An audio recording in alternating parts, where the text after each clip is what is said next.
I start from the supposition that the world is topsy-turvy, that things are all wrong, that the wrong people are in jail and the wrong people are out of jail, the wrong people are in power and the wrong people are out of power, that the wealth is distributed in this country and the world in such a way as to not simply require small reform, but to require drastic reallocation. I start from the supposition that we don't have to say too much about all this because you look at the state of the world today and realize that things are all upside down. Daniel Berrigan is in jail, a Catholic priest, a poet who opposes the war. And J. Edgar Hoover is free. You see?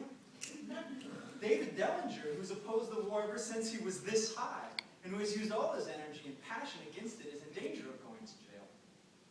Yet the men who are responsible for the My Lai massacre are not on trial. They are in Washington, serving various functions, primary and subordinate, that have to do with the unleashing of massacres, which surprise them when they occur. At Kent State University, 4 students were killed by the National Guard, and it was students who were indicted. In every city in this country, when demonstrations take place, protesters, whether they have demonstrated or not, whatever they've done, are assaulted and clubbed by police, and then they are the ones arrested for assaulting a police officer. Something is wrong. Something is very wrong when we ship 10,000 bombs full of nerve gas across the country and drop them into someone else's swimming pool as to not trouble our own.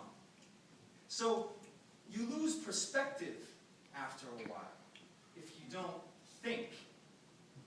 If you just listen to TV and read scholarly things, you actually begin to think things aren't that bad, that just little things are wrong.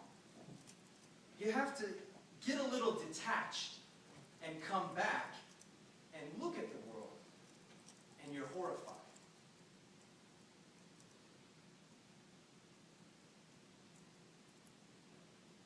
So we have to start from the supposition that things really are topsy-turvy. And our topic is topsy-turvy. Civil disobedience. As soon as you say the topic is civil disobedience, you're saying our problem is civil disobedience. That is not our problem. Our problem is civil obedience. Our problem is the number of people all over the world who have obeyed the dictates of leaders and of their government and have gone to war, and millions have been killed because of this obedience. Yes. We recognize this for Nazi Germany. We know that the problem there was obedience, that the people obeyed Hitler. That was wrong. They should have challenged. They should have resisted.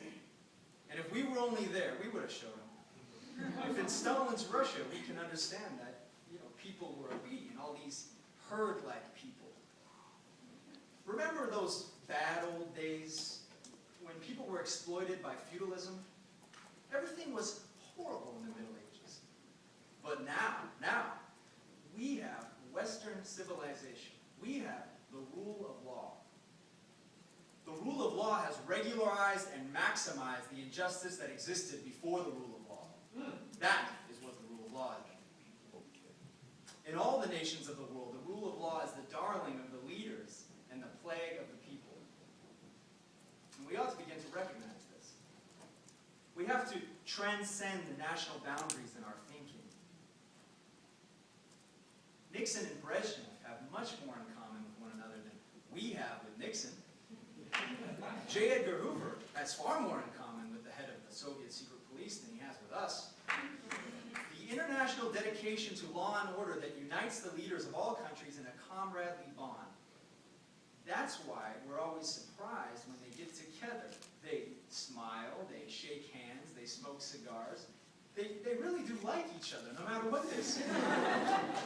And Yossarian was right. In Catch-22, he had been accused of giving aid and comfort to the enemy, which no one should ever be accused of. And he said to his friend Clevenger, the enemy is whoever is going to get you killed, whichever side they are on. But that didn't sink in, so we said to Clevenger, now you remember that, or one of these days you'll be dead. And after a while, Clevenger was dead. And we must remember that our enemies are not divided along national lines. Our enemies get us killed, not people who speak different languages and occupy different territories. So you have to be careful when you say, I'm for the law. I revere the law. What part of the law are you talking about? I'm not against all law, but I think we ought to begin to make very important distinctions about what laws do what things to what people. What we're trying to do, I assume, is to get back to the principles and aims and spirit of the Declaration of Independence. The spirit is resistance to illegitimate authority and to the forces that deprive people of their life, their liberty, and the right to pursue happiness. And therefore, under these conditions, it urges the right to alter or abolish their current form of government. And the stress had been on the abolish. But to establish the principles of the Declaration of Independence, we're going to need to go outside the law. To stop obeying the laws that demand the killing of other people or allocate wealth in ways that they have been done, and put people in jail for petty technical offenses and keep other people in jail for enormous crimes.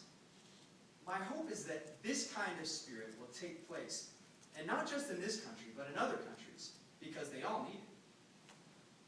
People in all countries need the spirit of disobedience to the state, which is not a metaphysical thing, but a thing of force and wealth itself. We need a declaration of interdependence